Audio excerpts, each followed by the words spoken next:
This is exactly right. By now, you've probably heard of Reef. They've been making iconic sandals forever. But what you might not know is that they also make ridiculously comfortable everyday shoes. The Neptune is a lightweight, everyday slip-on shoe with a crushed back heel, so you can wear it traditionally or step on the heel and wear it like a slide. Lightweight, breathable, and easy to wear, the Neptune is the everyday shoe your feet have been waiting for. I feel like so often you have to sacrifice cuteness for comfort, which is so annoying because I want both all the time. Everything has to be cute, but also I'm old and I want comfortable shoes. So I feel like the Neptunes are the perfect answer to that. Yeah, I love how cushy they are. They're like, they go with everything. They're really cute, but your feet are like on little clouds. Check out the Neptune on reef.com and redeem 15% off your first purchase. Goodbye.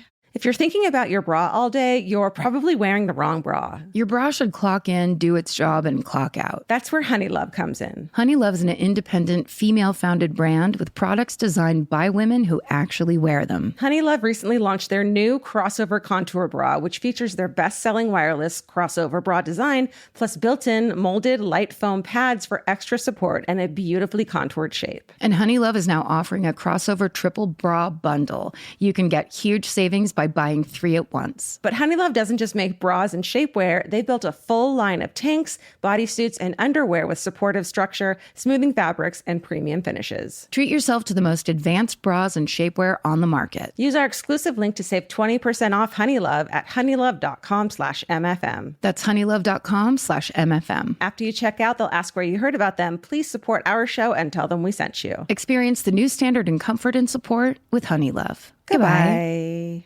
The Hulu original series Furious is now streaming on Hulu and Hulu on Disney+. Starring Emmy Rossum as Alice Black, Furious follows a rookie FBI agent on the hunt for Catherine, played by Lola Pettigrew, a mysterious and calculating female serial killer. While Alice upholds justice, Catherine kills for it, terrorizing the rich and powerful men of New York in her pursuit of vengeance. With secrets that change everything, Alice discovers there's a thin line between hunter and prey. Watch the Hulu original series Furious. Now streaming on Hulu and Hulu on Disney Plus for bundle subscribers. Terms apply. Goodbye.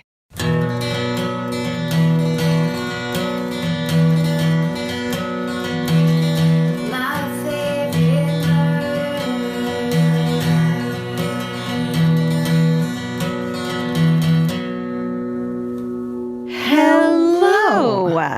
And welcome To My Favorite Murder. That's Georgia Hardstark. That's Karen Kilgariff. This microphone was down too low. I think you have a spot of eyeliner on the top of your lip.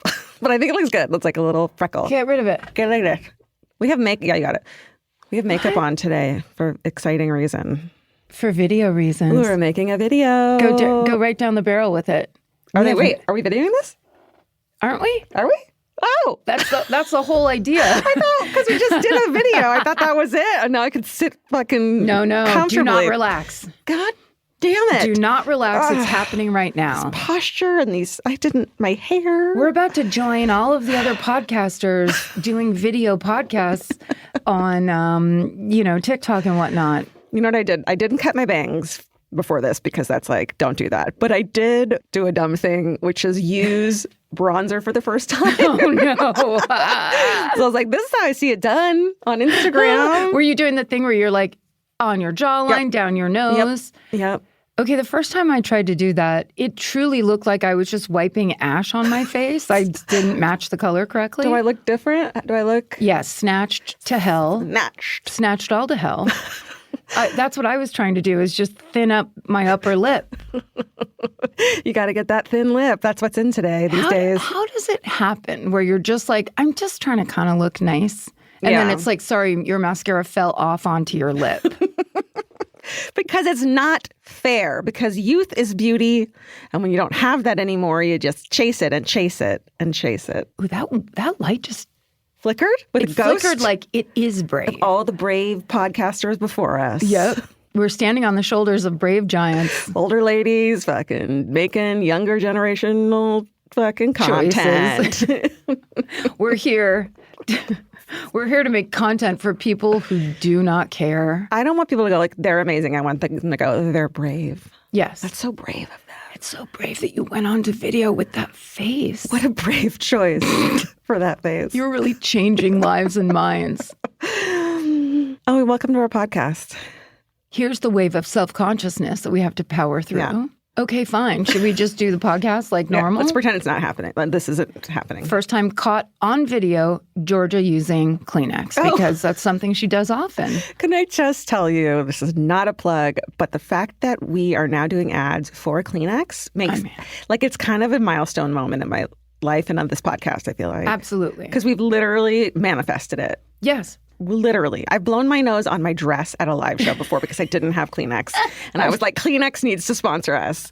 And fucking look at us now. And look at only 7 years later, after one major pandemic globally. That's all it took. You can manifest. Let's send this right down the barrel. You can manifest anything you want in this life. You just have to repeat it. You have to use as much Kleenex as you possibly can. Don't go to the doctor for your allergies. Keep your allergies, and someday you can monetize them. Allergies are good. Allergies are monetizable.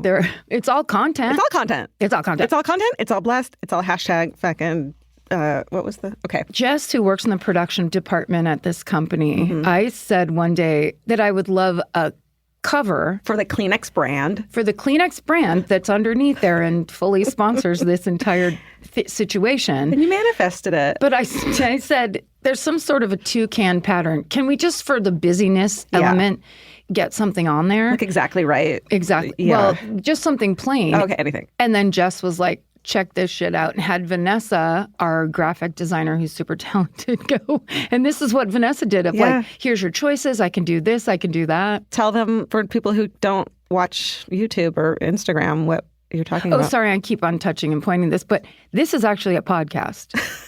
Truly, at its heart. At its soul and what we are, our roots.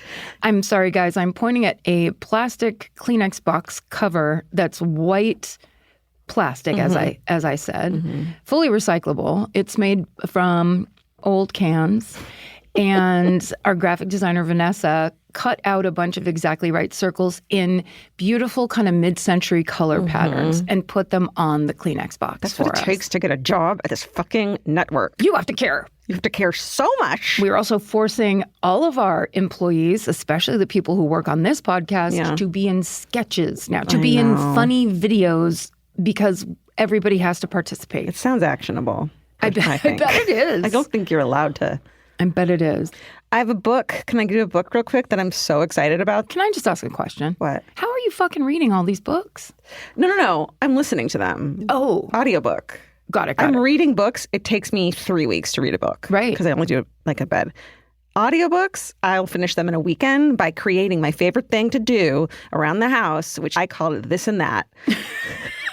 So it's like, what are you going to do today? I'm like, I'm going to do this and that, which means I'm going to listen to an audiobook and clean something that doesn't need to be fucking organized. Like that closet that drawer I've been meaning to do. This is a great time to do that. This and that. This and that. I'm going to do this and that. The dishes, that kind of thing. Tightening your shit up. Yes, exactly. I love it. So this one is a fucking banger. I found this one from the Instagram called Crime by the Book. Get it? By Abby. And she told me to read the book called The Nothing Man by Catherine Ryan Howard. Takes place in Cork, Ireland. It's essentially like if Michelle McNamara's book, All Be Gone in the Dark, was being read to you, and then the killer, the Golden State Killer, the next chapter was him reading it and reacting to it. Oh, wow. And he's like, she got this wrong and she got that wrong. And the writer is a survivor of one of his attacks. And you're like, she's going to catch him by the end. So he's like, then I opened it and I kept reading. And then it goes into the audiobook of her true crime book. Does that make sense? Is it a true story? No. The whole thing's fiction. The whole thing is fiction Got you. of a woman who survived as a child, a serial killer. Yes. While the serial killer reads the book himself and reacts to it. And you start to find out more and more about him and his attacks and what a narcissistic loser piece of shit, just as we always fucking said they are. Yeah. It's like, I cannot put it down. Wow. And Say the author's name one more time. It's Catherine Ryan Howard, The Nothing Man. Amazing. I know. I'm listening to that too. It's like creepy and so good and exactly what you think it's supposed to be like. A lot of Golden State Killer reference, like kind of similarities. Yeah. So good. That sounds really good. I'm like mad that I'm almost done with it. I visited that around this weekend because I realized there's parts of my house that I just was like, oh, I can't I can't finish that or deal with it. So like the entryway for a long time, which I know what you're going to say. It's the article table that I got because they give us stuff for free sometimes. Yeah.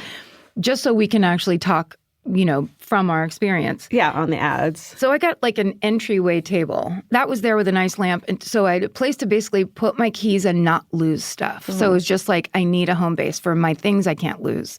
But then I was like, I should hang art over this. Yeah. So I went to, have you gone to the Echo Park Art Fair or like that weekend? And it's just like, it's very much like the Melrose. Oh, and the roof of the parking structure? Yes. That is the new Los Feliz flea market. The Los Feliz flea market. Okay. But they moved there. Yeah. But it's not in Los Feliz. It's not. It's in Echo Park. It is. Okay. The Los Feliz flea market. We went there, Bridger and I, from I Said No Gifts. Plugs everywhere on this Plugs episode. everywhere. Who cares? But we went there, and one of the first booths we passed, there was this insanely gorgeous piece of embroidery art that was like a wildflower field. And I saw it, and I was like, oh my God, I need that. Yes. And then I asked the guy, and it was kind of expensive, like for a flea market type of place. Yeah. And then we went to walk away, and Bridger's like, you're not going to get it. And I'm like, I'm going to do the rest of this and see how I feel. I'm going to reapproach it. You got to. And then if somebody else gets it, that's meant to be. That's fate. Yeah. And they didn't, and I got it. And it is hanging now perfectly over my table.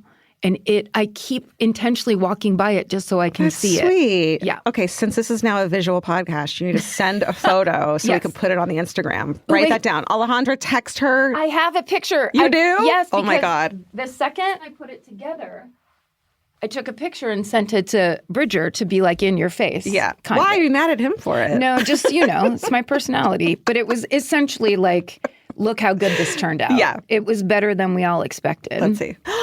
No, oh my God. Right? The lamp is gorgeous. Thank you. The table is flawless. Article. The fucking picture frame, the picture is epic. Like, isn't it good? It's so good. Somebody's incredibly talented, like grandma or aunt, sat there for hours and did that thing. I'm looking at your books. Oh, yeah. It's all our book. How come it's just 8 copies of Stay Sexy and Don't Get Murdered, Karen? Korea, Serbia. I actually had different books under there, and then I went and redid them for color. It's perfect. So that the color would reflect the color. Oh, wait a second. This is the one. Sorry, that's before I hung it. Oh, I was going to say you didn't need to hang it.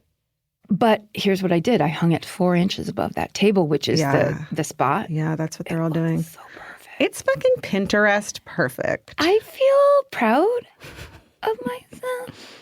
So, a victory. Congratulations. Thanks so much, you two. You are a fucking house designer now. Thank you. Anything else? Should we get into Exactly Right? I think that's all I had. Okay. Books and art. Books and art, embroidery-based art. That's all you can expect here. Yeah, that's kind of what we got. And video. Oh, and of course, video content for anybody who's interested. Karen's wearing a black shirt. I'm wearing a busy, fucking fun little thing. Shift. You know us. That's us. This is what we've been doing for 10 years. It's fun to not have to do your hair because your stupid headphones are going to cover it anyways. Yeah. I didn't think about that. That is nice. If only my headphones covered my upper fucking lip. There's an injection for that, right? We have a podcast network. It's called Exactly Right Media.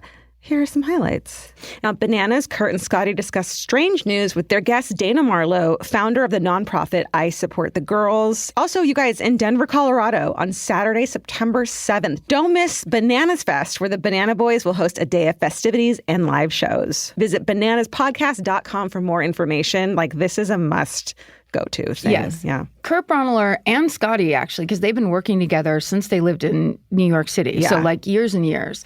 But they put on a show for festivals, for all kinds of things. They know how to get people together and have some fun. And weird fun, too. Yeah, that's right. Also, we're excited to announce our first throwback merch item from episode 8 of our Rewind episodes that George and I have been doing.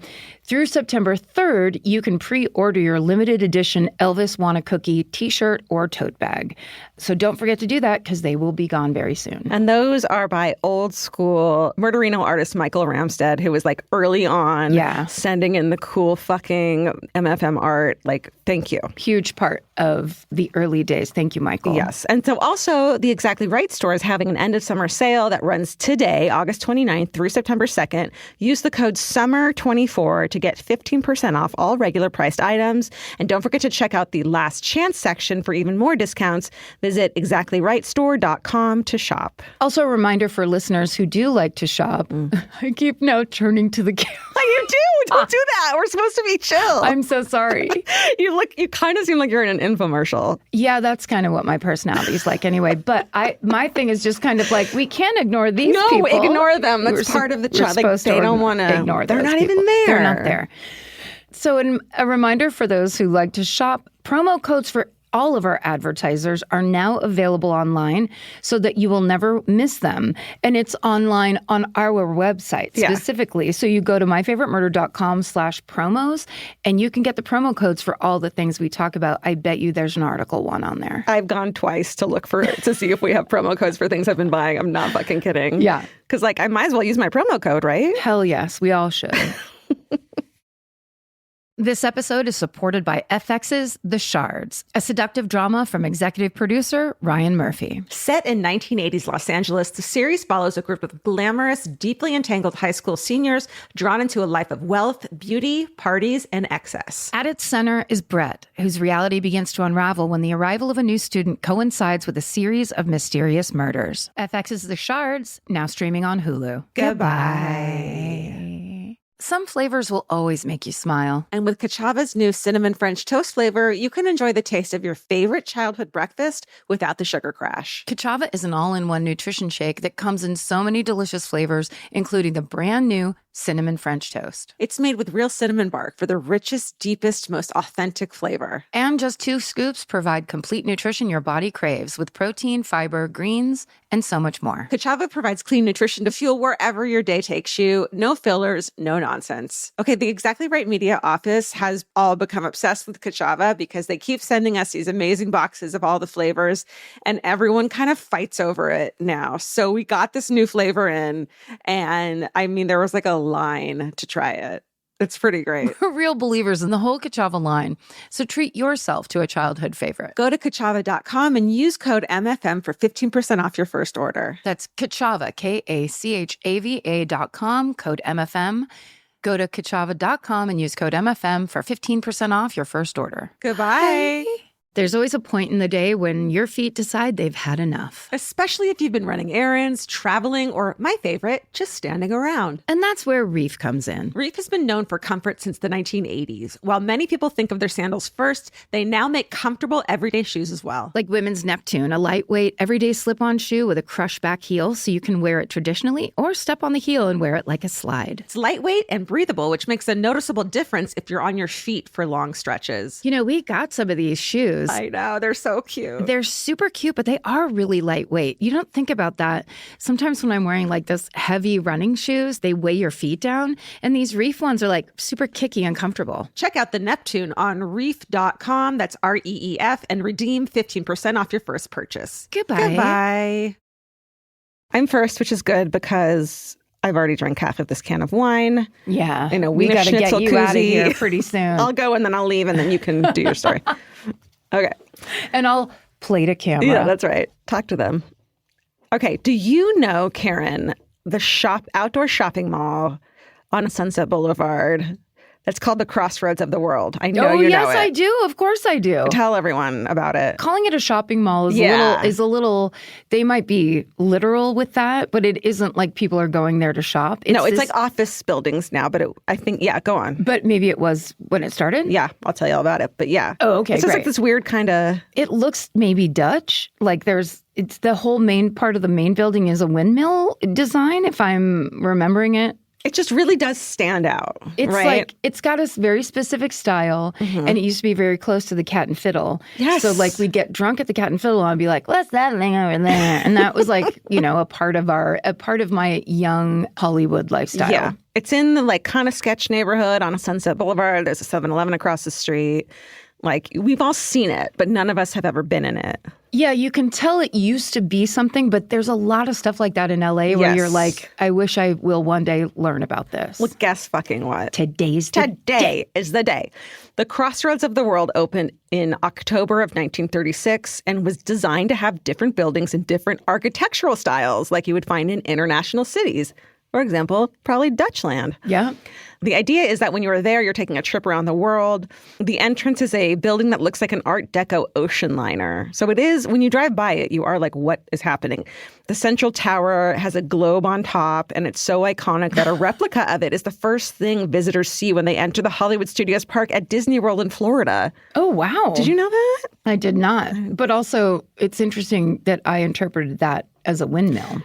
Right. But there might be a Dutch theme somewhere. Maybe just like blue and white. Sure. I don't know. The site has gone through cycles of growth and decline, and it's now mostly offices. It's currently the topic of a heated debate over redevelopment, but the Crossroads of the World was originally built by a grieving widow on the very site where her husband was murdered. Oh, my God. This is the story of the death of a notorious LA underworld figure named Charles Crawford, and the history of the Crossroads of the World Shopping Center. Amazing. Shopping center is a misnomer for sure. I know. The main sources for this story are a PBS article by Hadley Mears and an LA Times article by Cecilia Rasmussen, and the rest can be found in the show notes. So let me tell you about this dude. Charles Crawford is born in 1879. He rises to prominence in Seattle in the early 1900s. Like, so fun. Let's go. He operates bars, dance halls, and bordellos. Sure. Like, what more does one want? This is a period called the Klondike Gold Rush. Gold had been discovered in the Klondike River in Canada's Yukon Territory, which borders Alaska, as you and I both have known. We talk about it all the time. It's our Roman Empire. It really is.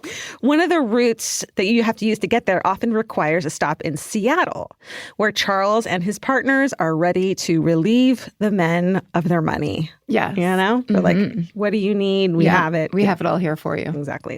In 1910, Seattle elects a reformer mayor who promises to crack down on crime, and all the criminals are like, God damn it. Yeah. What the fuck? Yeah. So Charles leaves for Los Angeles. And at the time, Los Angeles is considered pretty much lawless. Wow. Really? Yeah. 1910s in Los Angeles. Just do what you want. Just take me there. Do what you want and then go to the beach. Right. The dates are fuzzy, but at some point, Charles marries a woman named Ella, who's most often described, guess, plain? No. Slight, pretty, and blonde. Oh. Because what more do you need to describe a woman? Sure. But also it was like, and he's a gangster. So yeah. It's a little bit of a flex, maybe. That even makes back sense. then, the beauty standard.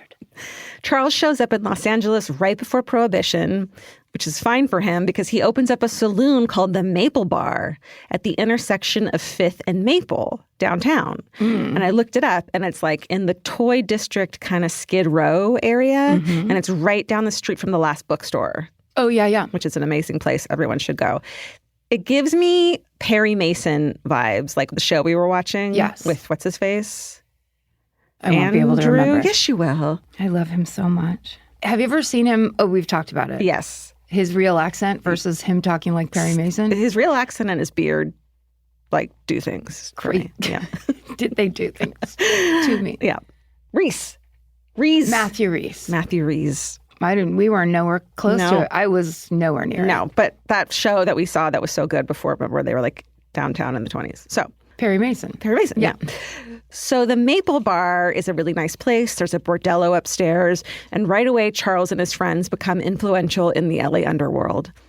Charles and his cronies are connected with law enforcement. They have influence over local politicians and become known as the City Hall Gang. Charles is a charismatic host at the bar, and his charm and ability to get pesky problems dealt with inspires a little catchphrase people say about him, which is, quote, see Charlie about it. I like the idea of having somebody around that takes away pesky problems. Just go see Charles. Yeah. He's got this. I need you to talk to Charles. Absolutely. He's known for his flamboyant clothing and his penchant for jewelry, which is like, who among us? Come on. Do we have a photo of him, actually? I should have. Flying in? No, a hot one. A hot one. This guy does something to you? No, Perry Mason does something for me. Ew, no. I'm not into zaddies. I loved it that back then is like this picture was clearly taken in like the 30s. And it's just like, you don't need to bring all your teeth. Don't worry about it. Leave your teeth at home. We just started. Oh, that's a gold tooth. Oh, damn. It's not empty. It's gold. That's flex. Hell yeah. I mean, just maybe he was cute when he was younger. Let's just pretend. You can tell. You can see the bones. Sure. Good bones. Good smile. Okay, so in 1921, a man named George Cryer is elected mayor of Los Angeles. He goes by the nickname Pinky. And this is great for Charles Crawford because George is completely in bed with the City Hall gang. Like, he is basically a puppet politician. Great. You know what I mean? Great for them. Yeah. Charles becomes more powerful and is known by two nicknames, Good Time Charlie and the Gray Wolf of Spring Street. Holy shit. Those are two very different nicknames. Yeah, like who do you want to meet, you know, when you've done something wrong? He was a Gemini. Thank you.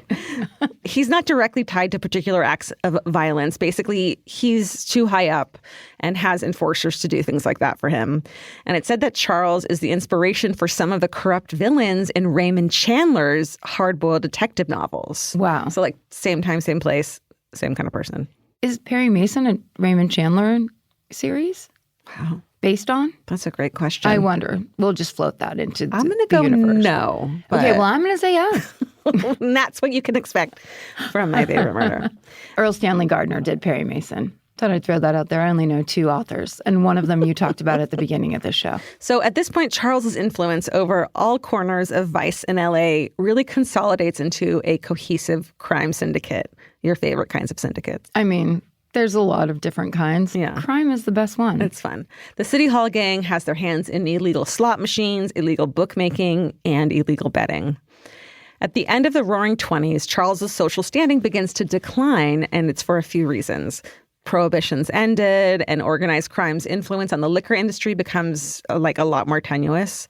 And at the same time, just like what happened in Seattle, Los Angeles elects a reformer mayor who promises to root out all the fun, hilarious, rampant corruption. As part of this effort, Charles is indicted on charges related to multiple scandals, and one of the most well-publicized is the Julian Pete scandal, which I'd never heard of. Throughout the 20s... But it was so well-publicized. Yeah. Throughout the 1920s, a man named Courtney Chauncey Julian, fucking... That's three first names. Beat that. Insane. Beat that. Start selling shares in an oil field that he has yet to build. The company is called Julian Petroleum, and it's usually shortened to Julian Pete. While there really is oil in Southern California, the people who benefit from it are those who are already wealthy and own large tracts of land. Julian promises small-time investors that they, too, can get a piece of the action, and he runs ads in the LA Times that say, quote, "I'm trying to offer you the squarest and surest opportunity for big returns that is humanly possible to make," end quote. Guys, when they come out the door telling you it's an honest deal, right, there's a reason. Right. It's because it isn't. It's basically a Ponzi scheme. Julian buys 2 oil wells, which turn over a modest profit, but not nearly enough to cover the returns that he's been promising. He pays, of course, the earlier investors with money coming. It's a Ponzi scheme. I've covered Ponzi schemes, guys. We should know this by now. We know. Julian comes under investigation, but he had encouraged all of his investors to vote for the sitting district attorney, which is so smart, and had also probably bribed him. So the DA is like, I don't know what you're talking about. Yeah, we're seeing that a lot these days. Hey. Still, word starts getting around that Julian is a con man, and public opinion starts to turn against him. On one occasion, he gets into a bar fight with Charlie Chaplin. What? Yeah. Remember when I thought Charlie Chaplin used to own my house? Yeah, I do. But I love it. It's better that he didn't. It's a better story than if Charlie Chaplin had. It's someone named Charles Chaplin. At least it has a funny joke at the end of it and not just like a straight up brag. Right. Except for that I bragged to so many people. And then, yeah, that was so embarrassing. But anyway, sorry. I love the idea that Charlie Chaplin was like, fisticuffs. John L. Sullivan style. Yeah. No one goes to jail for this whole Julian Pete scandal, but it does kick up a lot of publicity around corruption in L.A. Wait, do we know why he got in that fist fight with Charlie Chaplin? We don't. It's Okay. just a side note in herstory. So all of this, shit with the city government also implicates Charles, our friend Charles Crawford, who is widely understood to be one of the back channels facilitating all the bribery and favors and fucking all of this shit. Like, he's the dude. Yeah. With several indictments pending in the courts, Charles flees to Europe in 1930, but returns pretty quickly, probably because he's like, this place is sketchy. All of Europe? Nazis, mostly. Oh, gotcha. You know, and somehow manages to have all of his charges dropped, probably because he was completely innocent, right? Yeah, it's either that or he went and found some money over in creepy, at the time, Europe. Still, he says he will not be returning to organized crime, Scout's honor. He gets baptized and joins a Presbyterian church. And on one of his first Sundays there, he drops a diamond ring into the collection plate. So... on purpose, not like... it slipped off his beautiful ladylike fingers. But maybe he really meant it? Is he trying to... is that publicity or is that like he's really doing it? You know, who the fuck knows? Okay. It could be real. Men are so mysterious. So here we go. The diamond ring that he dropped in is appraised at the time to be worth $3,500. And that's in the 1930s. In today's dollars, that would be... $3,500. Mm-hmm. I think we're up into... like 150,000? 65,000. Shit. Yeah. He makes a separate donation of $25,000 for a new building for the church, which is a lot of money now. Yes. In today's dollars, that $25,000 for a new building for the church would be more than $500,000? 470,000. Ooh, I was close on that one. You were very close on that one. On that first guess, did you see how long it took me to do that math? Because you knew it and you didn't. You have to go with what comes into your head first. Yeah, you're right. It's a guessing game. It's not a math game. It's not a math game on My Favorite Murder ever. It'll never be in it. Never was. We can't play math games. It's not a bronzer game. It's not a math game. It is a video game at this point, though. It's a video game. It's a video game. And he has the building named after his mother. Oh, nice. Yeah. He's repenting. Yeah, maybe. Charles owns an entire block on Sunset Boulevard. Oh, God, can you imagine? And on it, he opens a real estate and insurance business, which operates out of a small bungalow. Oh, my God. Like, can you imagine what it looked like back then? Just like... And also the hats. Just the hat. And imagine the hats. But he also starts another venture, a magazine called The Critic of Critics. It's meant to be a sort of political gossip column, and he hires a veteran newspaperman named Herbert Spencer to run it. It does kind of seem like maybe he's trying to go straight, you know? Yeah, it does. On what money? Who knows? But it's straight. Still. For reasons that will never be totally clear, on May 20th, 1931, Charles and this newspaperman, Herbert, take a meeting with a corrupt district attorney. So maybe they're still there. This guy is named Dave Clark. He goes by the totally normal name, Handsome Dave. For a DA. Yeah. That afternoon, Dave arrives at the bungalow on Sunset for the meeting, and apparently Handsome Dave and the political gossip columnist Herbert Spencer, who's there, had some kind of disagreement. And at the time, Dave is running to be a city judge. Maybe he was trying to get paid off. Maybe they didn't want to. Maybe something along those lines. It seems that Dave didn't want Herbert bad-mouthing him also in the Critic of Critics, which is their new magazine. And on the way to the meeting, Handsome Dave buys a gun. And the way a prosecutor would later describe it, there were 3 racketeers in the bungalow and only 1 came out. Oh, shit. So witnesses say they hear gunshots, then they see Handsome Dave leave the bungalow and get into a car driven by a blonde woman wearing lots of jewelry. Sign me up. Mm-hmm. Herbert Spencer dies at the scene, but Charles is alive when he gets to the hospital. In the operating room, police try to ask Charles who shot him, but Charles only smiles and says, quote, "I don't know, ask Spencer," end quote, referring to the guy who had been killed there. So, he's no rat, even at the end. He's no rat. A guy who just killed his buddy, his, coworker buddy. I'm like, I don't know. Ask him. I don't know. Bye. Ask him. Bye. Wow. Yeah. Charles dies shortly thereafter at the age of 52. Wow. So when Handsome Dave is arrested, he claims that Charles also had a gun and that he shot Charles in self-defense. Investigators never recover a gun from the scene. That would have been Charles's, though Charles had been wearing a shoulder holster that was empty. That's weird. Mm-hmm. Investigators say that Charles had been holding a cigar in his dormant hand when he was shot, which seems to point to the fact that he had not also been holding a gun in his cigar hand. Is it his dominant hand, not his dormant hand? No, I meant dominant. His dominant dormant hand. It's asleep. Dormant is the not other gonna one. come back. It's the non-dominant one. In the lead up to the trial, Handsome Dave and his wife Nancy go into spin mode. They grant tons of interviews. Dave invites reporters to a poker game in his jail cell.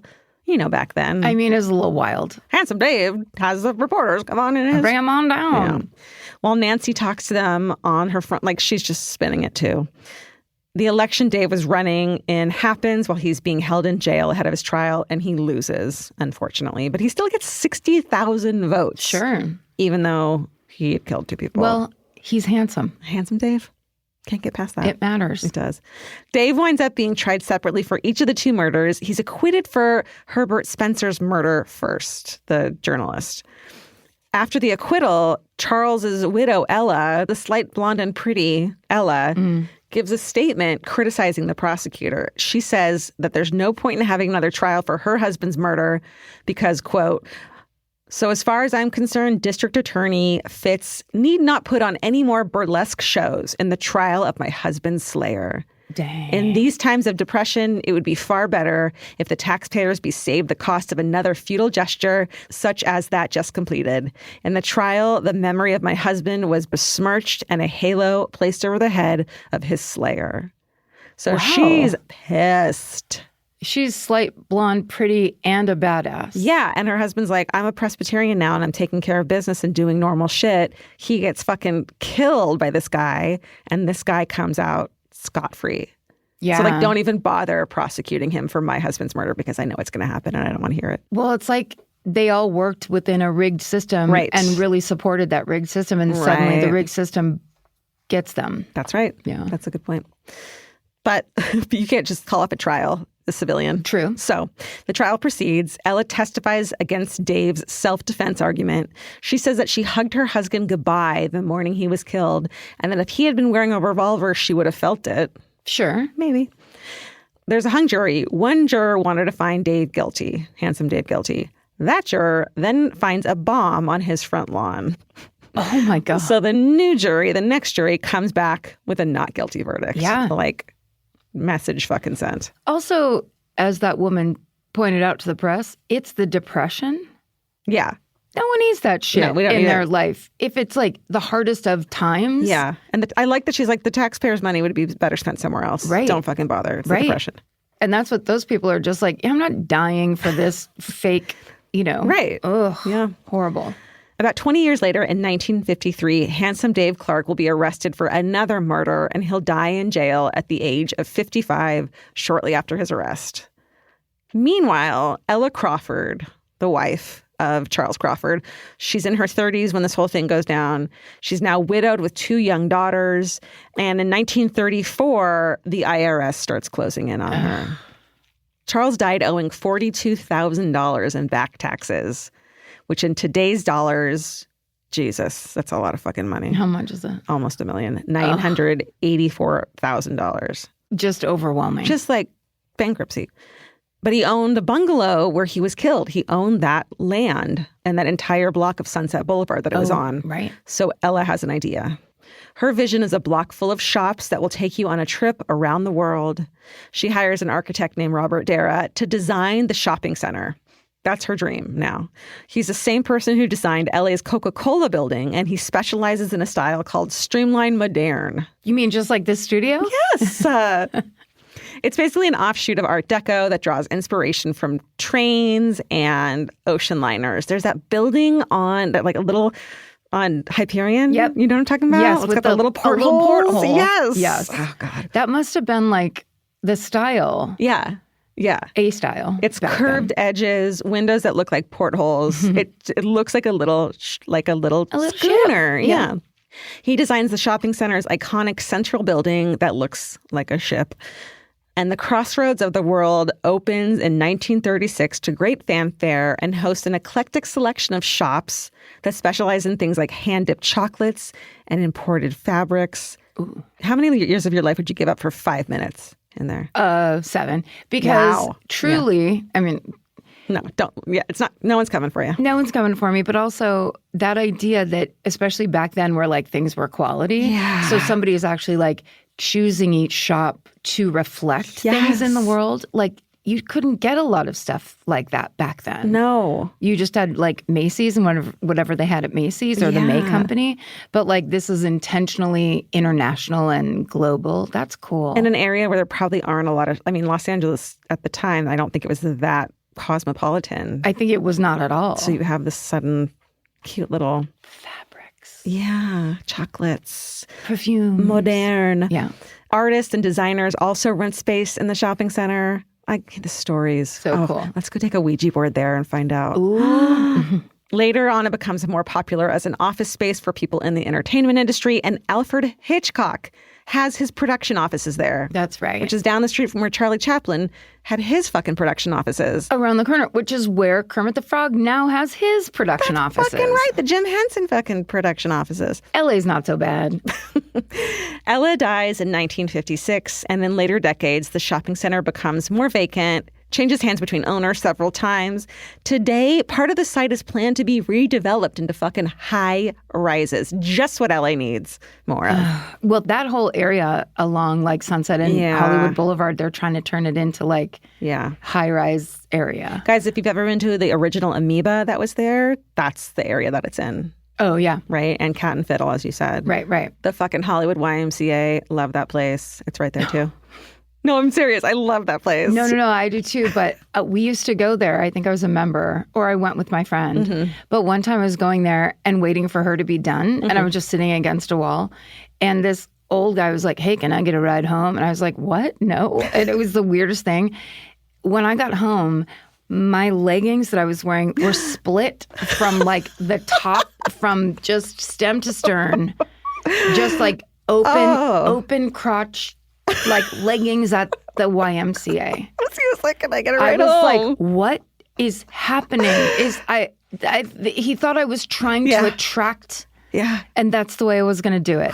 And that man was Jake Gyllenhaal. If I'm not mistaken, I actually think worked out there when I worked out there in like the early 2000s, 2010s or so. James LaGrosse used to play basketball there. Who? One of the best actors of all time. You've seen him a bunch. Okay. You know who he is. I do. You have to see his face. And he's amazing. Yes. Anyways, thankfully, the project for the high rises has been plagued with lawsuits and allegations of corruption. So it's like the fucking same as it ever was. It just brought it all back. It did. Why aren't exactly right offices there? Let's get the second branch. As fuck. Yeah, they're so corrupt.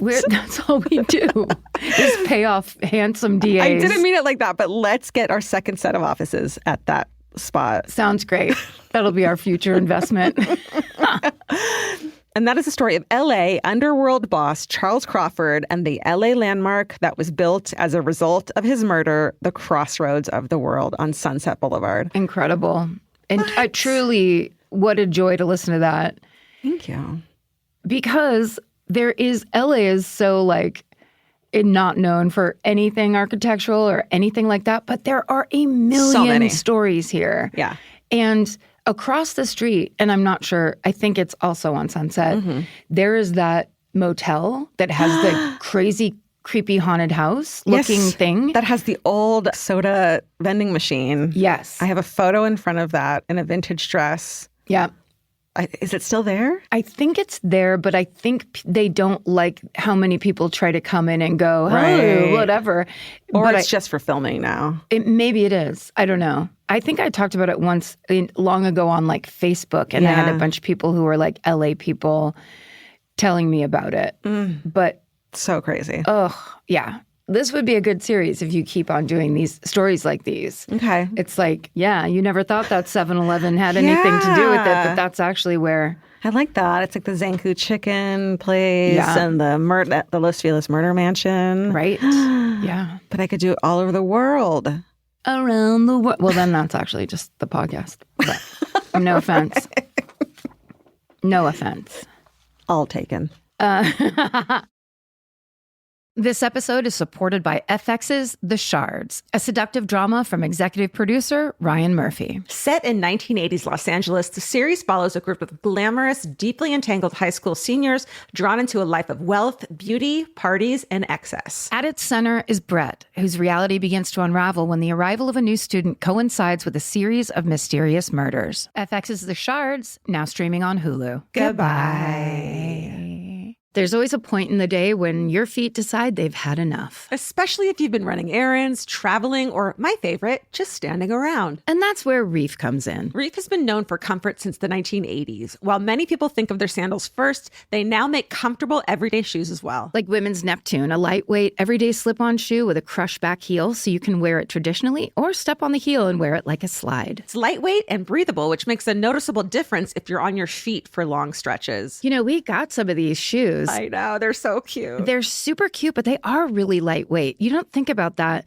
Sometimes when I'm wearing like this heavy running shoes, they weigh your feet down. And these Reef ones are like super kicky and comfortable. Check out the Neptune on reef.com. That's REEF, and redeem 15% off your first purchase. Goodbye. Goodbye. Buying clothes is easy. That's why everyone's always doing it. But finding clothes you actually want to wear is the hard part. Get all your favorite elevated essentials at Quince. Quince specializes in effortless, high-quality essentials like ultra-soft organic cotton and premium Mongolian cashmere sweaters. They're beautifully tailored and built to last. And it's not just apparel. Quince also brings that same everyday elevation to everything they offer, from hotel-quality bedding and bath to kitchen staples, essentials, and thoughtfully designed furniture. They work directly with ethical factories, so you're paying for quality, not brand markup. It's so true that they have wonderful items that aren't just clothes. I have like 3 of their 100% mulberry silk pillowcases. I've bought throws from there. I've bought bedding from there. And it is just as great quality as their clothes and super affordable. Upgrade your everyday. Download the Quince app for app-exclusive offers or go to quince.com/MFM.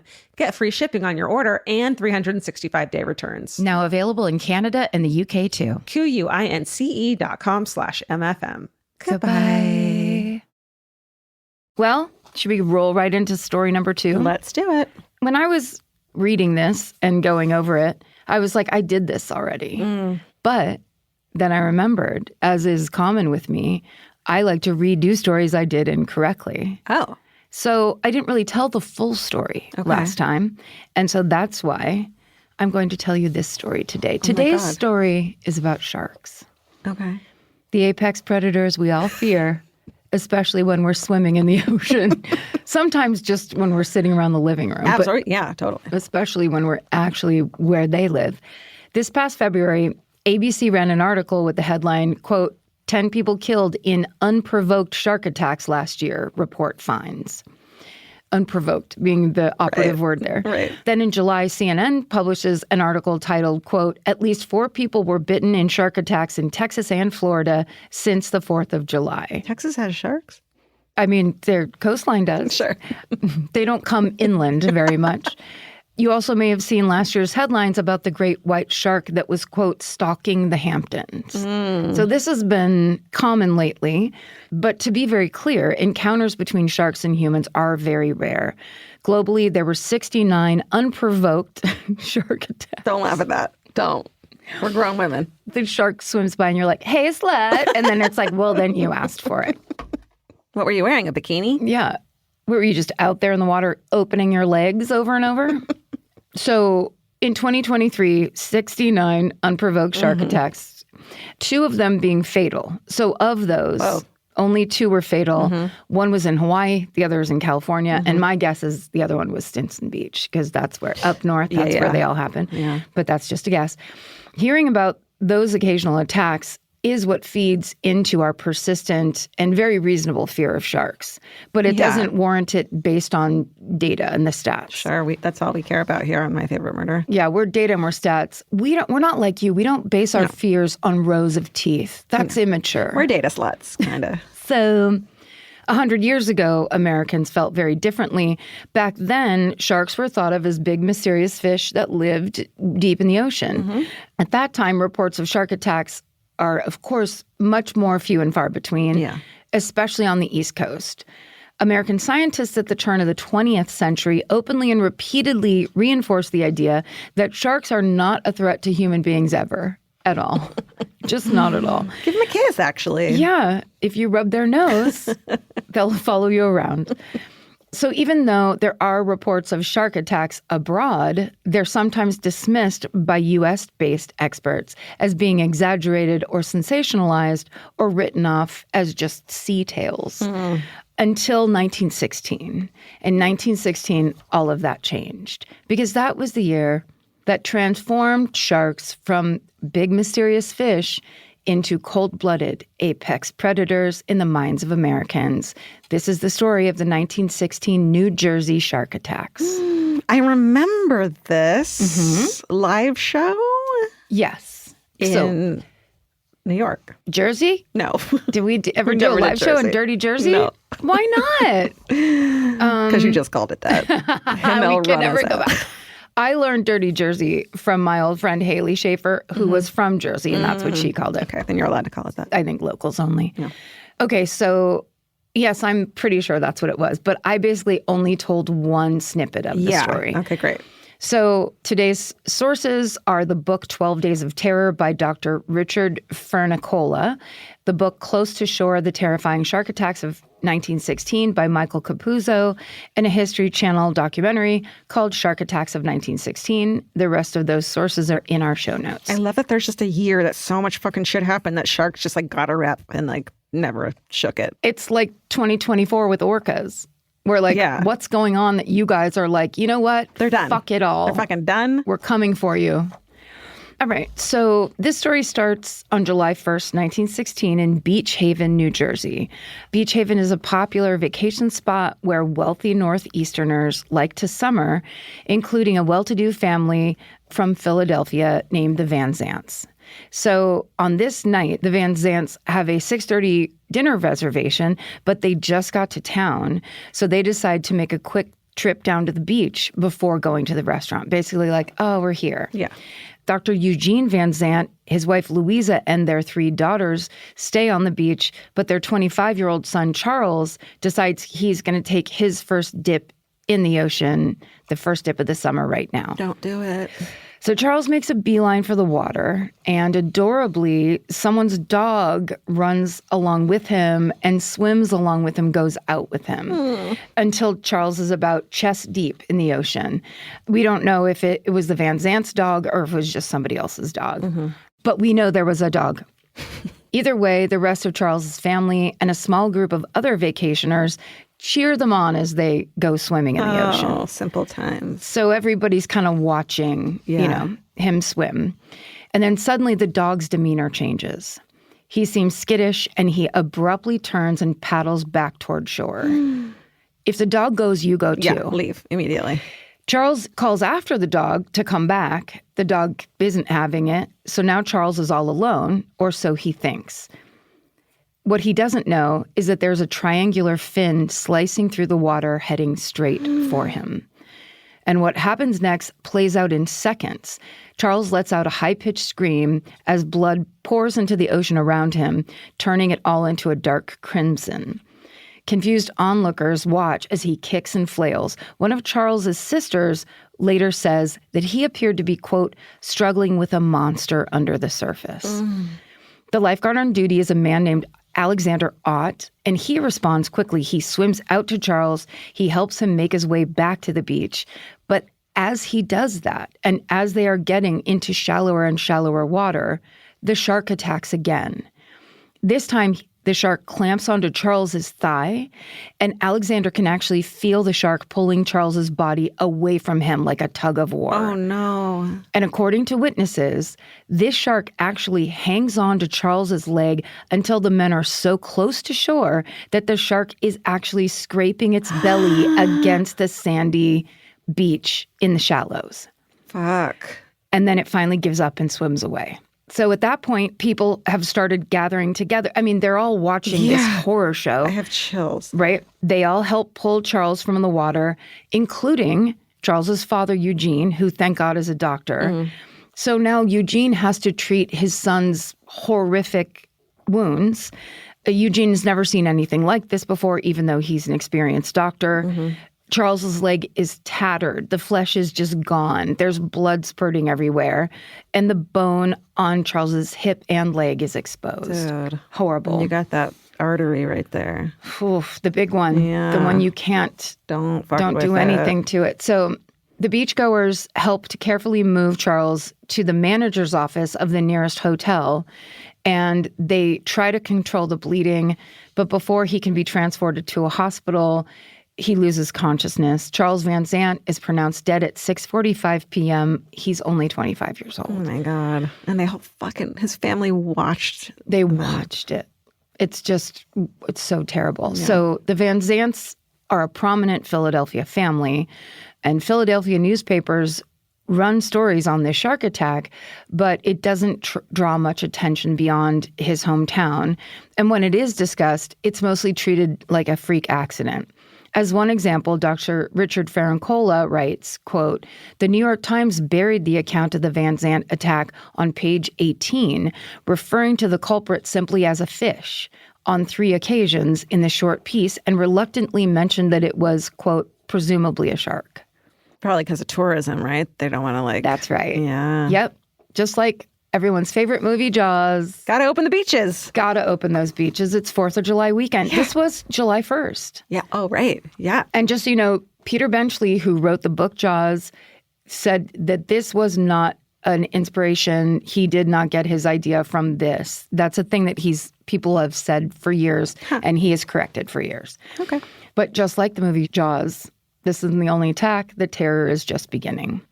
So 5 days later, on July 6, 1916, in the ritzy coastal community of Spring Lake, New Jersey, a 28-year-old hotel employee, also named Charles, his name is Charles Bruder, he's about to take a swim in the ocean. It's hot out. He spent all morning lugging guests' suitcases around. He's looking forward to cooling off in the ocean, something he does all the time. Charles is a strong swimmer. He feels very comfortable in the ocean. He's heard murmurings about that there was a shark attack in Beach Haven, but that's 50 miles from Spring Lake, and he just isn't that concerned. Again, Dr. Ferrancola writes, Charles, quote, scoffed at the talk of sharks after the Van Zant death by citing his experience with timid large sharks off the California coast only months before. Oh, you'd play some playful sharks, is what you're saying? I'm sorry, we have great whites out here. We're the ones that actually do it like we mean it. So timid. Timid, yeah. But I wonder if that's because this guy swims in the ocean, like gets in and swims out in a way that I absolutely never would. No fucking way. And I wonder... Is it that he's in their territory? I don't know. It's blissful ignorance that he didn't know, right? Because he's like, oh, it's just a shark. So if there was a shark that he thought was timid, he would be much braver than a person who understood how many rows of teeth are in a shark's mouth. Something stupid. Yeah, that's my personal theory. So on July 6th, Charles swims about a quarter mile from shore, which is what he likes to do, which is relatively far out into the ocean, past the lifelines that they set up for the guests at the nearby hotels. No. He's like, no, I can do it. I fought a shark in California. Take a bath, dude. That was a seal, dummy. So on the beach that day, there's also a large crowd, swimming, sunbathing. Some are just hanging out in nearby hotels and restaurants that have a view of the water. And a lot of these people are treating Charles's swim kind of like entertainment. They're watching the guy go out. The further he goes, the more in awe they are that he would do that. And suddenly there's a piercing scream. One witness will later describe it as a blood-curdling scream coming from the ocean. As Dr. Ferrancola writes, quote, a woman standing near the lifeguard stand suddenly pointed in the direction of Charles Bruder and shouted to the lifeguards that she believed a canoe had capsized just outside the swim area. She emphasized that the canoe's hull was just at the surface of the water and painted deep red. Oh, shit. This, she asserted, could be the only explanation for the water's blue hue to change radically to crimson red. End quote. So this woman has just witnessed one of the most horrifying things in her life, and her brain turned off and went, that was a canoe with a red bottom. That's all I can handle. I mean, because God. So the lifeguards that day are named George White and Christopher Anderson. They immediately know something's wrong. They've been staring at the ocean all day. There was no beachgoer that went into the water with a red canoe. They're like, And what they will soon learn is that this woman witnessed the gush of blood leaving Charles Bruder's body after he was bitten by the shark. Shit. Everyone on shore is confused. Lifeguards George and Christopher aren't sure what's happening to Charles, but they rush a rescue boat out to him. And when they get close, they can see how pale he is. But when the lifeguards reach down to grab Charles's arm to hoist him into the boat, they're surprised at how easy it is to lift him in. No. Yes. And that's when they see that Charles is missing most of both of his legs, as well as an enormous amount of blood. Fuck. 28-year-old Charles Bruder dies before the lifeguards can get the boat back to shore. Oh my God. So while a recent attack involving Charles Van Zant was reported as a weird fluke, if it was covered at all, Charles Bruder's death is talked about in U.S. newspapers extensively. One shark attack felt like an anomaly, but 2 back-to-back shark attacks off the Jersey Shore, something that before that day had seemed inconceivable, is enough to tip the country into a full-blown panic. Yeah. So the New York Times, that the first time had the shark attack on page 18, is now one of the many national newspapers that runs it as front page news. And all along the East Coast, tourists start swimming in pools and fountains instead of the ocean, if they even carry through with their beach vacations at all. Yeah. The swimming in a fountain made me laugh so hard. And it makes me really sad because that fountain that's over in Los Feliz is closed now. I know. And when it was super hot, people used to take their kids there to swim in it. That and was it was a great one. One of my favorite things to look at. Super deco, art deco. So gorgeous. I think I had a postcard of it. Yeah, it had lights at night. It's just closed. Yeah. Okay, we'll talk about that later.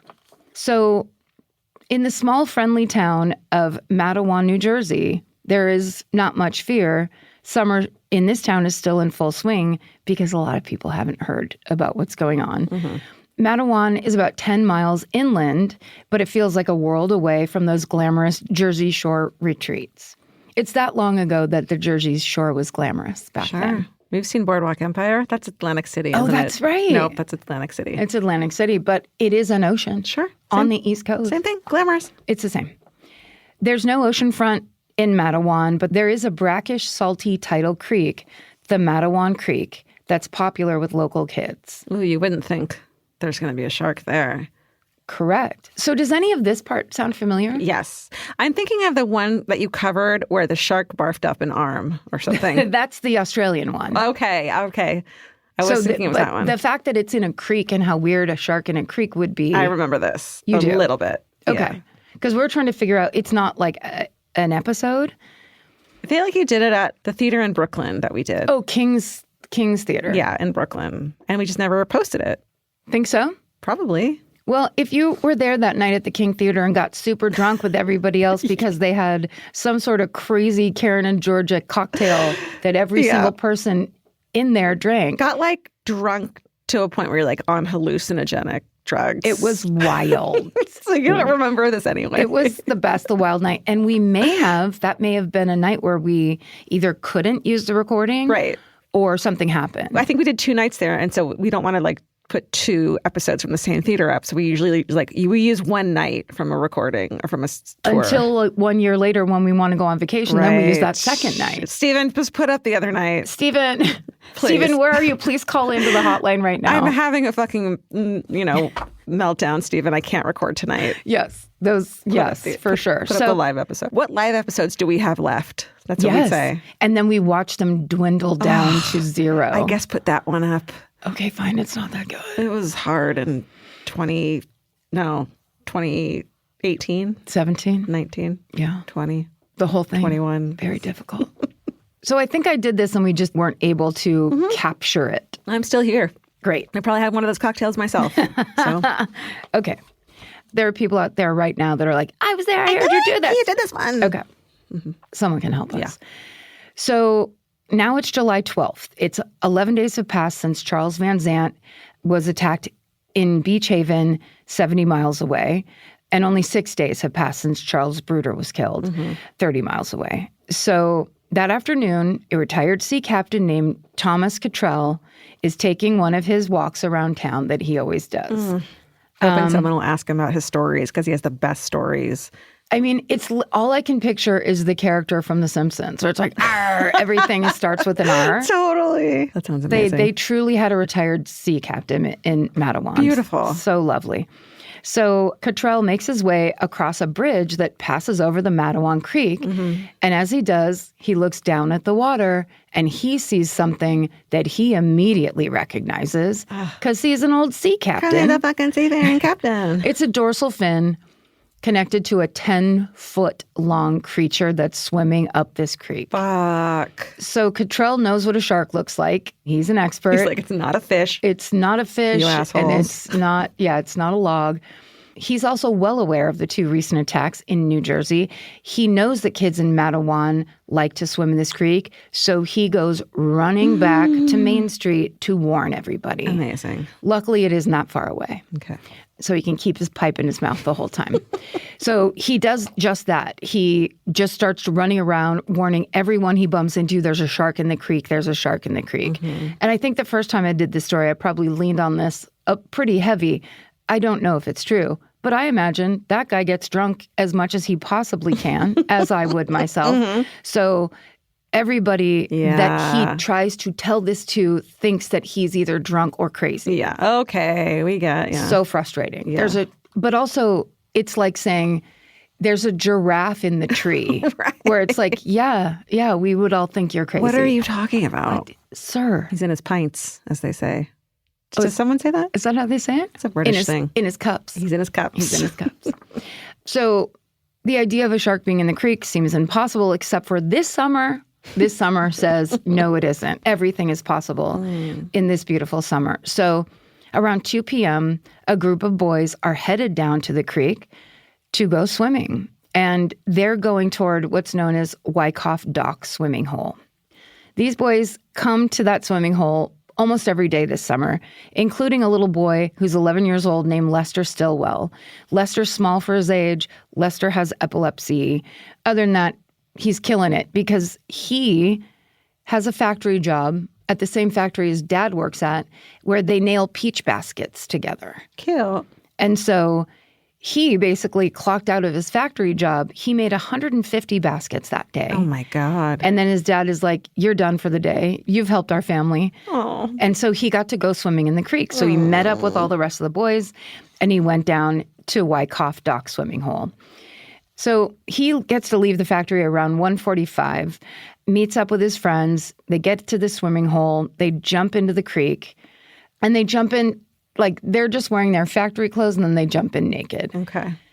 They have no idea that half an hour earlier, Captain Cottrell saw a shark in those very waters. So soon after they get into the water, one of the boys feels something brush up against his leg and he thinks it's just a big fish. Like it's this the thing that drives me crazy about it is just like they couldn't know because they didn't know this existed in the world. Totally. So the first boy that feels it feels like it's a fish. And then another boy sees it in the water and thinks it's a log because that's the only thing that could be that big in the water. Nobody's concerned about it until Lester starts screaming. The same dark object has just surged toward him, latched onto his body, and is now violently pulling him under the water. Oh, no. The boys panic. They all scramble out of the creek, and without even stopping to put their clothes on, they just run back to Main Street to get help. And the first place they get to is the dry cleaners, where a 24-year-old tailor named Stanley Fisher is working. And like many other people in this tight-knit community, Stanley knows these boys. He knows Lester. He knows Lester has epilepsy. When the boys tell him that Lester's been attacked by a shark in the creek, Stanley is skeptical. He thinks what's happening is that Lester's having an epileptic seizure, and the boys just kind of don't understand it.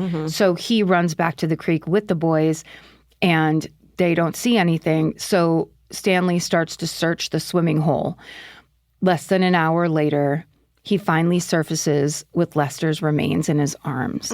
And at that point, there was a growing crowd of townspeople that were standing along the creek bed, including Lester's devastated parents. Oh, my God. So just every part of it is worst case scenario. Yeah. Including this part. As Stanley swims back toward the dock with all the people looking on, the shark strikes again. No. At first, it pulls Lester's remains back underwater. And then seconds later, Stanley screams, "He's got me, the shark has got me." And witnesses describe Stanley ferociously battling this shark before being pulled underwater, resurfacing, and then spun around. Stanley's actually able to fight this shark off, and he gets pulled out of the creek by the townspeople. Yeah. But his injuries are, of course, horrifying. Again, his thigh is stripped of flesh.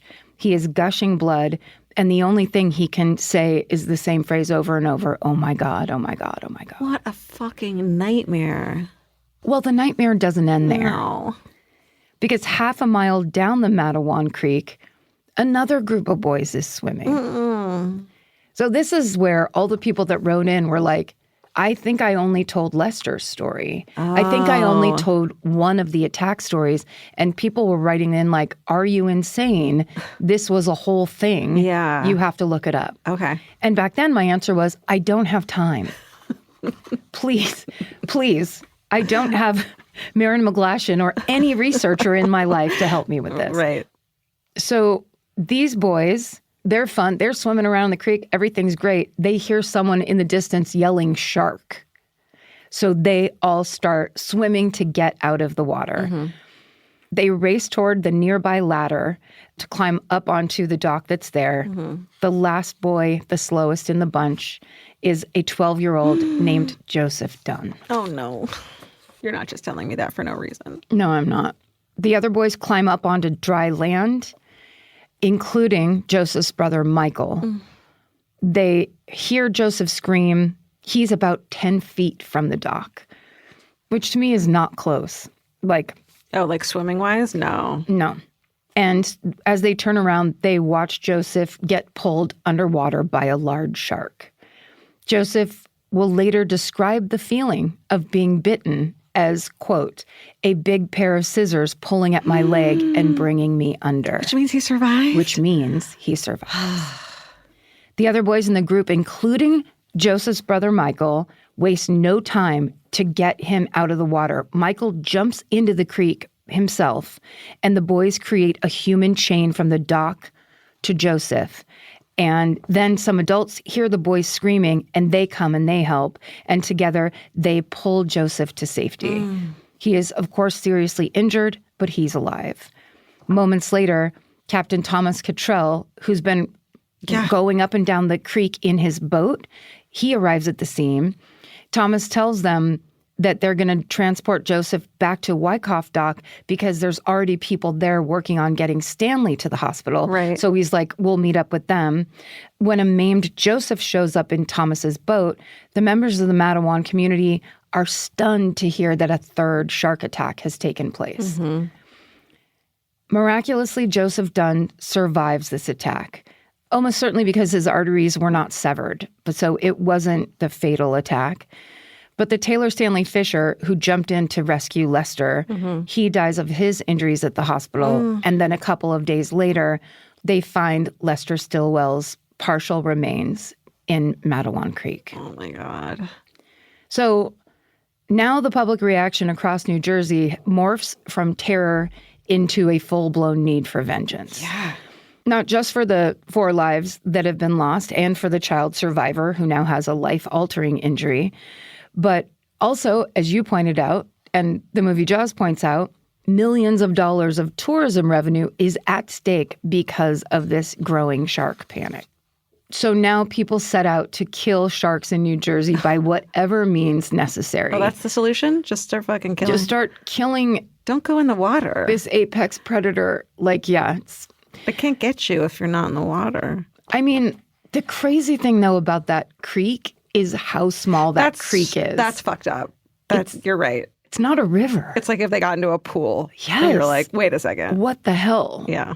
So, residents see this as an effort to clamp down on what they believe is an infestation of sharks. Mm-hmm. Life-threatening, some people bring guns onto their boats. Other people use dynamite. You're not going to get all the sharks. You can't. They don't know. They don't know how many are in there. They don't know anything. Okay. This is just kind of a weird mystery thing. Okay. people use dynamite in Jaws too. That's right. That was funny. As Richard Ellis, who wrote a book called Great White Shark, tells the History Channel, quote, there were a lot of attempts made to hunt for them, to shoot them, to blow them up, to somehow rid the water of sharks. You can't. You can't. This panic actually goes and reaches all the way to the White House. On the same day that Lester Stillwell's body is recovered, President Woodrow Wilson, who is a native New Jerseyan, native dirty jurors, and he summers there, he calls a cabinet meeting to address shark attacks. And the people in Nebraska are like, hey, don't worry about that. Anyone who's not white's like, can we actually talk about something else real quick? We've got a couple other pressing issues. So eventually, a young 8-foot great white shark is captured in New Jersey. It's reported to have human remains in its stomach. For many, this feels like justice served. People accept that this might be the so-called New Jersey man-eater that's been terrorizing the state. But many people are skeptical that these attacks could be the work of just one shark or any of the sharks killed during the summer of 1916, for that matter. Researchers over the years have questioned whether the New Jersey man-eater's stomach's contents had any connection to the 5 victims, claiming that those so-called human remains could have been misidentified. And like considering what we know now of how many fucking sharks are out there, to find the one of 5 is not probably going to happen. Right. Like, and if they're 60, 75, 30 miles apart, then not to say they can't cross that in the ocean, swim that or whatever, but it's like these could have been just sharks being driven up into, like toward land.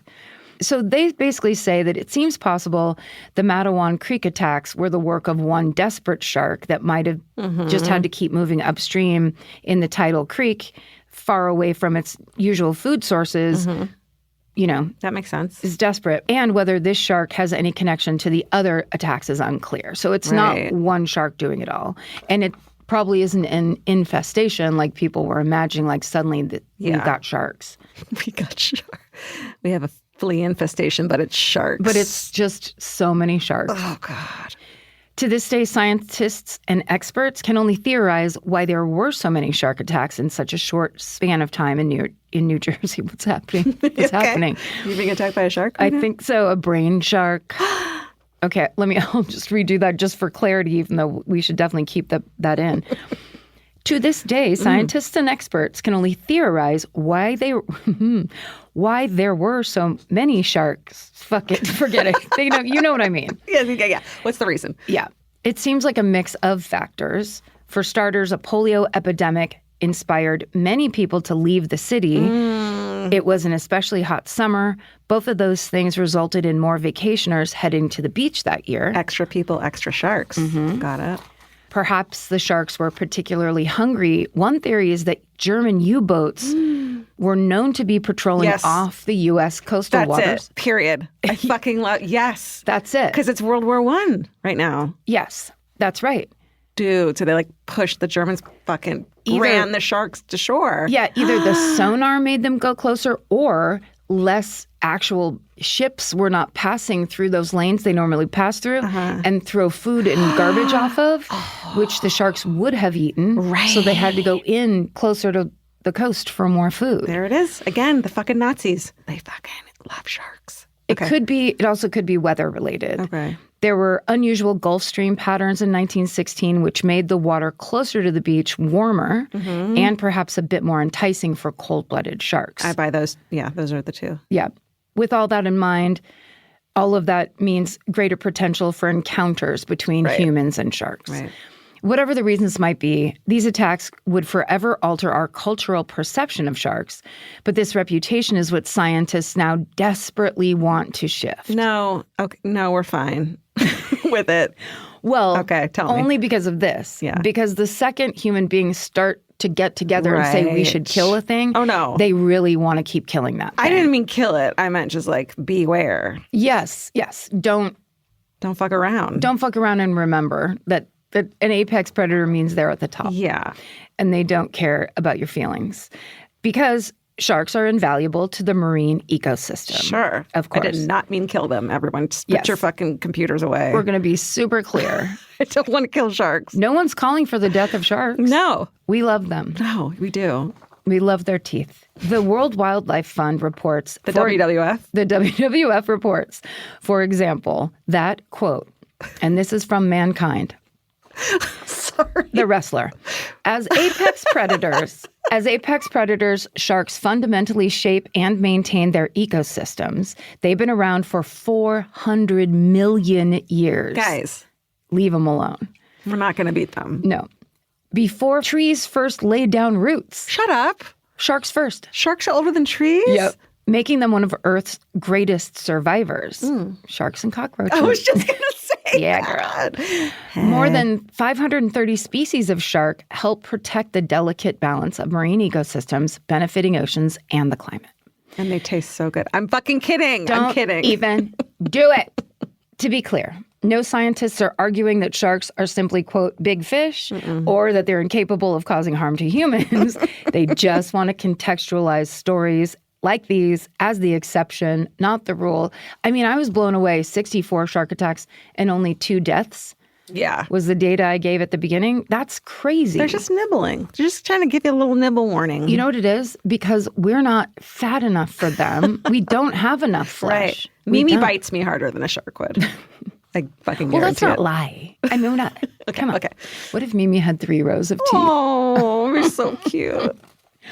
The worry is that our fear of sharks, who are among the most endangered marine animals, according to the World Wildlife Fund, will turn to complacency as certain types are nearing extinction. Fishing operations are responsible for upwards of 25 million shark deaths a year. Damn. A year. That's too many. Including many that belong to threatened species. Ultimately, 2 things can be true at once, which is a big lesson we've learned on this podcast. The deaths of those 4 victims in 1916 were tragic, terrifying, and traumatic. And at the same time, humans pose a much greater threat to sharks than they do to us. And we desperately need sharks for the health of this planet. Sharks, we're sorry. We love you. And that is the story of the 1916 New Jersey shark attacks. Fuck, that was so good. Wasn't that a good one? Yeah. It's even better if you do it a second time. Great job. Thank you. I'm going to double up. Can I double up on something? Sure. Well, especially if you do it all fucked like I seem to love to do on this show. Wow. Okay. All right. Yeah. $10,000 for sharks.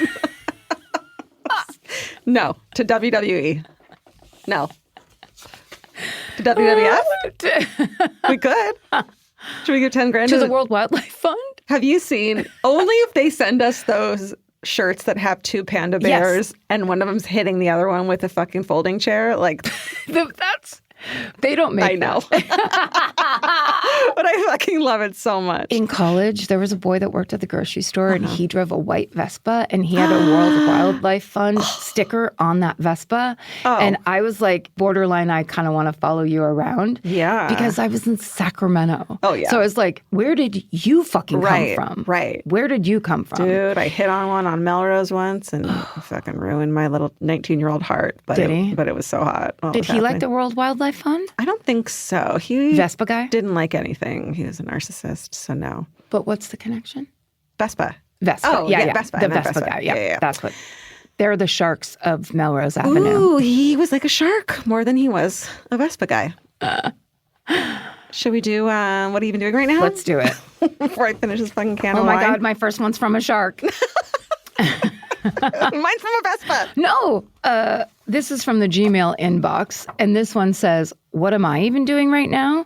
I own an early learning center. And then parentheses, it says, shameless plug if you want to follow on Instagram at thegrowingpatch.elc. That's how you do it. That's how you do it.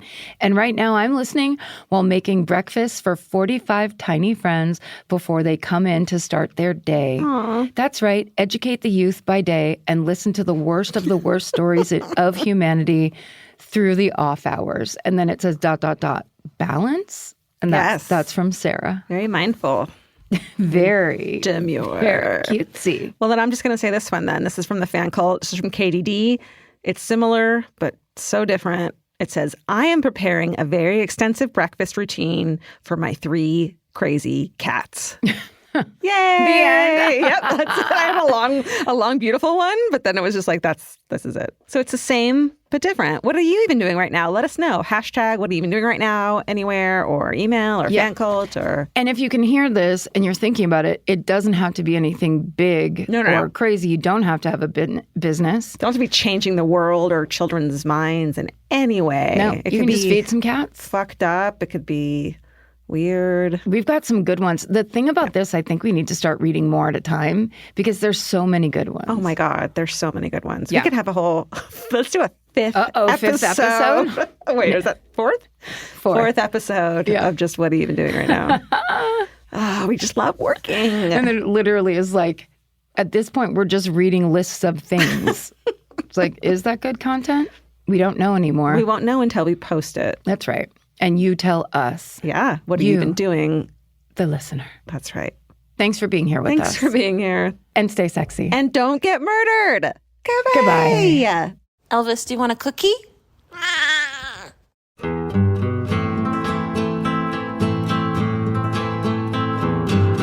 This has been an Exactly Right production. Our senior producer is Alejandra Keck.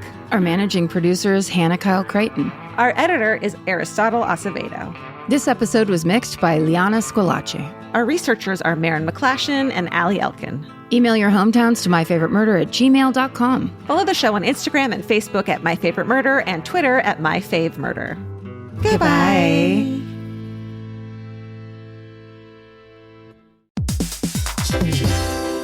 Hey everybody, here's the thing about other home security systems. They're all designed for after the window breaks, after someone's inside, after you get the notification, after the police come. SimpliSafe is the first system designed for before, stopping a break-in before it even begins. That's right. Unlike traditional security systems that only alert you after a break-in is already underway, SimpliSafe is designed to help prevent the crime before it starts. Their cameras can detect suspicious activity at the perimeter and alert live U.S.-based agents. Then SimpliSafe's agents assess the threat, intervene, speak through the camera to scare off the intruders, and call for 911 dispatch. That's right, and SimpliSafe has been protecting your world for 20 years, everybody. So celebrate their anniversary and save 60% on your new SimpliSafe system at simplisafe.com/stuff. That's 60% off, you guys, at simplisafe.com/stuff. Plus, when you order, write in our show name and the How Did You Hear About Us survey to let them know that we sent you. Don't forget, there's no safe like SimpliSafe. The kids are back in school. Now it's your turn to head back to the beach. During Cheap Caribbean's Back to Beach sale, save $200 site-wide on vacation packages of 4 nights or more with code 200BEACH. Trade school drop-offs for beach walks, lunch boxes for beach bars, and your daily routine for adults-only relaxation. Use code 200BEACH and get more beach for less money. Book your beach vacay today at cheapcaribbean.com. Goodbye. Bye. There's always a point in the day when your feet decide they've had enough. Luckily, there's Reef. You may know Reef for their ridiculously comfortable sandals, but they aren't stopping there. The women's Neptune has everything you could ever want in a sneaker. The Neptune is a lightweight, everyday slip-on shoe with a crush-back heel, so you can wear it traditionally or step on the heel and wear it like a slide. Lightweight, breathable, and easy to wear, the Neptune is the everyday shoe your feet have been waiting for. The Neptune makes me so freaking happy because my whole life I've been yelled at for crushing the heel of my foot. Because I want every shoe to be a slide, every shoe. And they actually make them that way. And it makes me so happy. Plus, they're super comfortable, they're light, and they're really cute. So check out the Neptune on reef.com and redeem 15% off your first purchase. Goodbye.